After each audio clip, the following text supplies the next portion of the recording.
Olá, meus alunos queridos, como estão? Espero que todos estejam bem, com saúde. Eu particularmente estou com muita saudade de vocês, né? Não vejo a hora disso tudo acabar, da gente poder estar juntos, né? Mas vamos lá para a atividade da semana. Nós estamos em época de festa junina, né? E, infelizmente, devido ao que nós estamos passando com essa pandemia, a gente não pode participar das festas juninas, fazer as atividades. Então, o que eu pensei? Pensei numa atividade de festa junina, inclusive estou até com uma camisa de uma festa que nós fizemos na escola, né? Eu imprimi uma fogueira, né? E vocês podem imprimir também, ou vocês podem desenhar essa fogueira. A gente vai fazer a brincadeira do pula-fogueira. Na verdade, qual que é a intenção dessa atividade? É trabalhar os saltos com vocês, tá bom? Então, vocês souberam aí do probleminha que eu tive. Eu não vou poder executar, mas a gente vai contar com a ajuda da professora Bruna para demonstrar pra gente, tá? Só não esqueçam, filmem, tirem foto e me enviem, ok? A gente já continua com a explicação. Pessoal, como eu falei, a gente vai contar com a ajuda da professora Bruna, tá? Então, ó, a fogueira tá lá no chão, ela vai pular essa fogueira 5 vezes, e aí vocês vão ver que ela vai cair com um pé e depois com o outro pé, tá bom? Pode ir, professora. Ó, 1, 2, 3, 4, 5. Então, gente, agora para ficar um pouco mais difícil, ela vai pular para frente e vai pular para trás. 1, pulou para trás. 2, pulou para trás. 3, pulou para trás. 4, pulou para trás.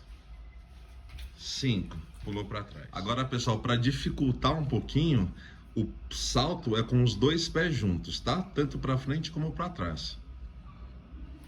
Ó, 2 pés. 1, 2, 3,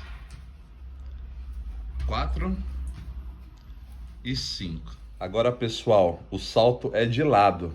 E aí vocês vão fazer 5 vezes para cada lado, que vai dar 10 ao todo, né? Aí vocês vão perceber que o pé vai cair um pé de cada vez, tá bom?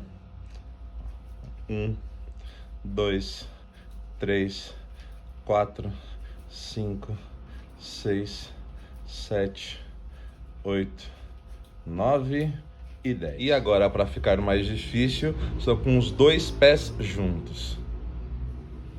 1, 2, 3. Cuidado para não se queimar. 4, 5, 6, 7, 8, 9 e 10. E aí, gente, assim, ó, se tiver muito fácil, vocês podem colocar uma folha de papel a mais aqui, tá vendo? Que aumenta, né, o tamanho. Ou vocês podem pegar alguma coisa, nesse caso aqui eu peguei uma almofada e coloquei a fogueira apoiada, que aí fica um pouco mais alto para pular. Vocês podem pensar em alguma coisa para aumentar a dificuldade, tá bom? Então é isso, pessoal. Espero que vocês gostem, se divirtam bastante. Pulem muito, né? Cuidado ao pular para não se machucar. Coloquem a mamãe e o papai para fazer junto aí, para ver quem consegue pular mais longe, tá bom? E aí vocês não esqueçam de gravar os vídeos e mandar as fotos para mim pelo WhatsApp, tá? Lembrando aos responsáveis que a gente vai começar a utilizar a plataforma Classroom, né? Então a gente vai começar a migrar aos poucos para lá. Eu já vou postar essa atividade no Classroom também, e futuramente a gente vai parar de usar o WhatsApp, a gente vai usar só o Classroom. Então, para quem ainda não se inscreveu lá, por favor, façam, que a gente vai começar a utilizar lá, tá bom? Então, tchau, bom final de semana para vocês, até a próxima.